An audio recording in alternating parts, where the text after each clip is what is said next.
보티첼리의 비너스의 탄생 이야기입니다. 보티첼리의 비너스는 십등신의 이야기를 비너스로 탄생한 이야기인데요. 르네상스 시절에는 그리스 신화의 이야기를 다시 한번 재해석했다라고 하고 있어요.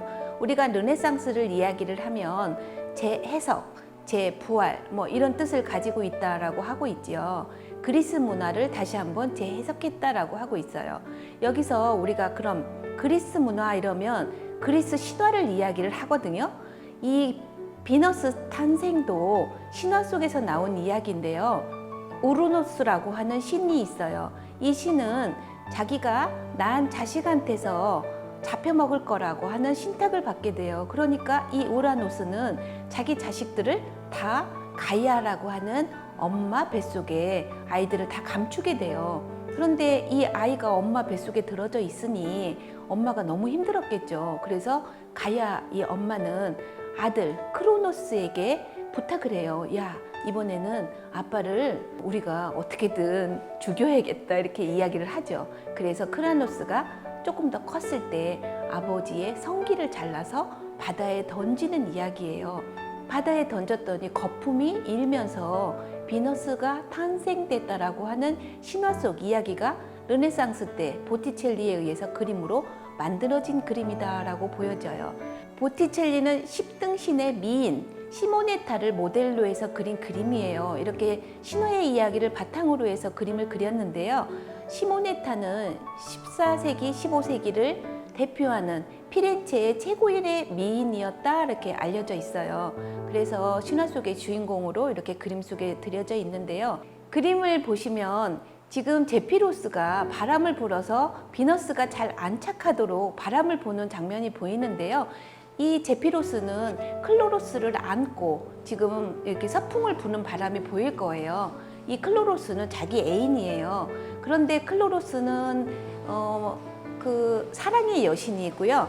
제피로스는 바람의 신이에요. 그런데 우리가 중세시대에는 신의 이야기, 종교적인 이야기가 그림 속에 들어가져 있었는데 이렇게 사랑의 애정 행각을 둘이 껴안고 있는 모습이 그림 속에 등장한 걸 보면 시대가 많이 변했다는 게 보일 거예요. 그리고 또 이쪽 그림 쪽에 한쪽에 보면 봄을 맞이하고 있는 호라이라고 하는 여신이 그 망토를 두르고 지금 여신을 이렇게 감싸 안으려고 하는 장면이 보일 거예요. 그래서 이렇게 그 여신들의 등장으로 인해서 비너스의 탄생을 축하하고 있는 그림이다라고 알려져 있어요. 그런데 이 그림은 그러면 어떻게 해서 그려졌는가라고 살펴보았더니 메디치 가문의 로렌초라고 하는 사람이 자기 결혼식에 장식하기 위해서 그려진 그림이에요. 그런데 우리가 아무리 르네상스 시절이라 하더라도 이렇게 인간의 세속적인 육적인 이야기를 그림으로 넣었다라고 생각할 때 이게 굉장히 어려운 일이었겠죠. 그런데 메디치 가문이라고 하는 특수한 상황이었기 때문에 이 그림이 가능했을 것이다 라고 하고 있어요. 이렇게 신들의 이야기가 아니라 신화 속 이야기가 그림으로 등장함으로 인해서 결국은 몇백 년 동안이나 이 그림이 노출할 수 없었다라고 하는 이야기를 알려져 있어요. 그런데 여기서 아주 재미있는 여신의 이야기를 살펴보도록 할게요. 이 여신은 시모네타라고 하는 여인이었다라고 말씀드렸죠. 이 시모네타는 줄리아노의 연인이에요. 그런데 이렇게 그림 속에 등장하죠.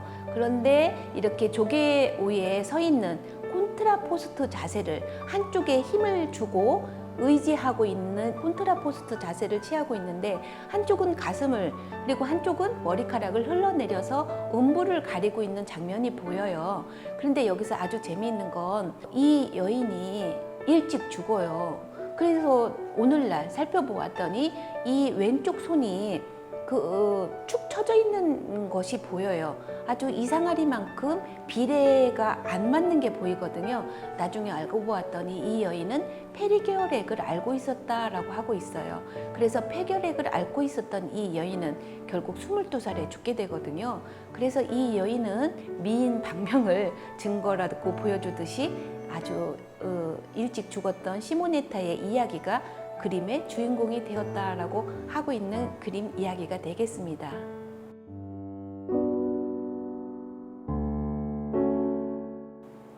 보티첼리는 르네상스 시절의 화가인데요. 우리에게 알려져 있진 않아요. 수수께끼와 같다라고 알려져 있는데 보티첼리는 작은 술병이라 하는 뜻을 가지고 있어요. 그래서 알고 보니까 술을 굉장히 좋아했었던 화가였다라고 알려져 있지요. 그런데 보티첼리는 여기에서도 영원한 사랑의 수수께끼 이런 이야기를 가지고 있는데요. 그림 속에 등장하는 시모네타를 너무너무 짝사랑해요. 어느 날 이 우연히 보게 된 시모네타가 너무 아름다워서 사랑을 해요. 그래서 사랑을 고백하러 가거든요.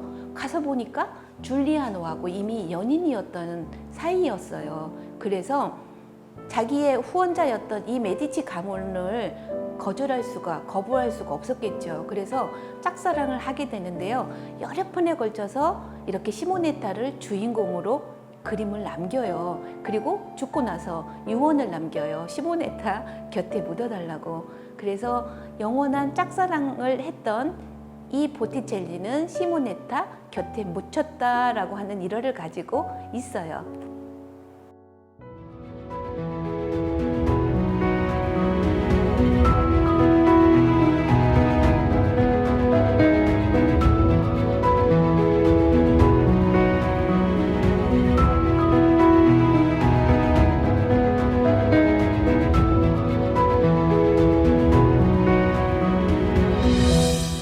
보티첼리의 진정한 사랑이란 잃어버린 우리의 영혼을 온전한 존재로 있게 하는 시작이라 하겠습니다.